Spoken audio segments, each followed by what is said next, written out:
करहु सदा जिनकी रखवारी। ओ करहु सदा जिनकी रखवारी।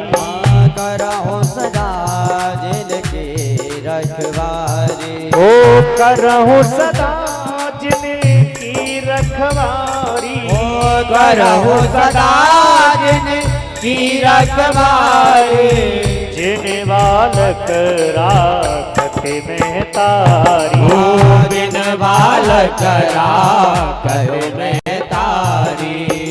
जिन बालक राखते में तारी। इन कोर्स वालों की आवाज कम रखो। हरि बोल।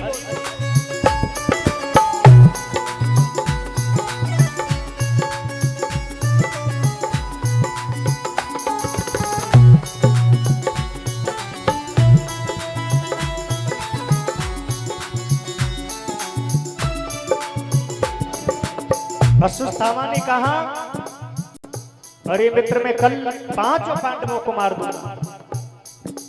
रात्रि के 12 बज रहे हैं, मेरे कन्हैया आए, बोले पांडवों से चलो घूमने के लिए चलते हैं। पांडव बोले अरे केशव, ना सवेरे के 4 हैं ना शाम के 4 हैं, रात में कहाँ जाएंगे, अरे सोने दो ना।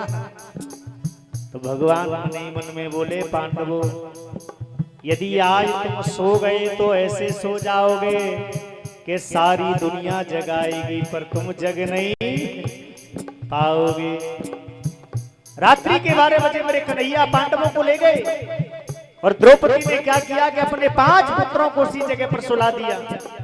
अश्वत्थामा आया और रात्रि में 5 बच्चों के सरों को काट कर ले गया।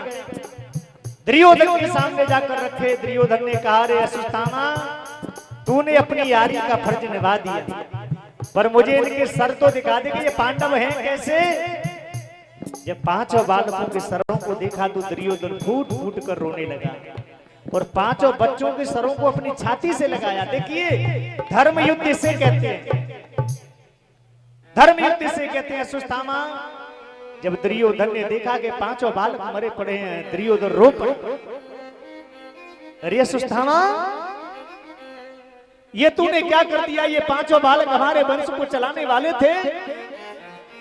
अरे पगले, हमारे वंश में बचा ही कौन, सब मारे गए। केवल ये 5 बच्चे थे जिनसे हमारा वंश आगे चलता।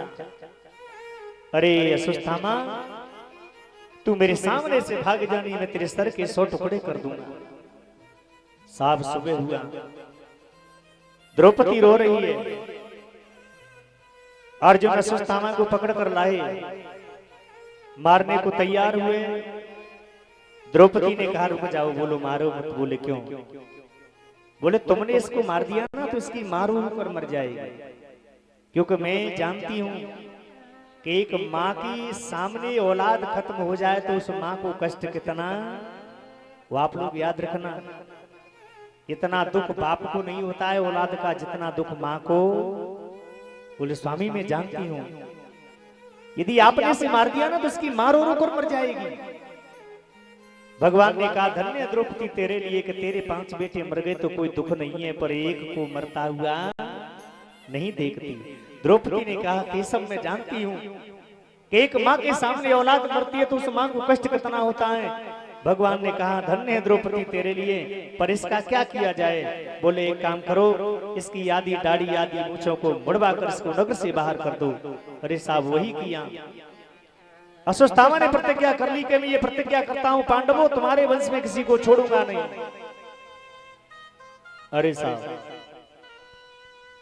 पूरा महाभारत हो गया। 5 पांडवों ने कहा, हे केशव, हमारा मन कर रहा है कि द्रौपदी सहित भीष्म पितामह से मिलने चले। और 5 पांडव और द्रौपदी को लेकर मिलने के लिए चले। साहब बोले ठीक है।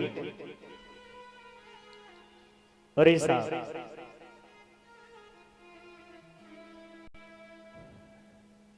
भीष्म पितामह अस्त्र सैया पर पड़े हैं। पांडवों ने जाकर प्रणाम किया।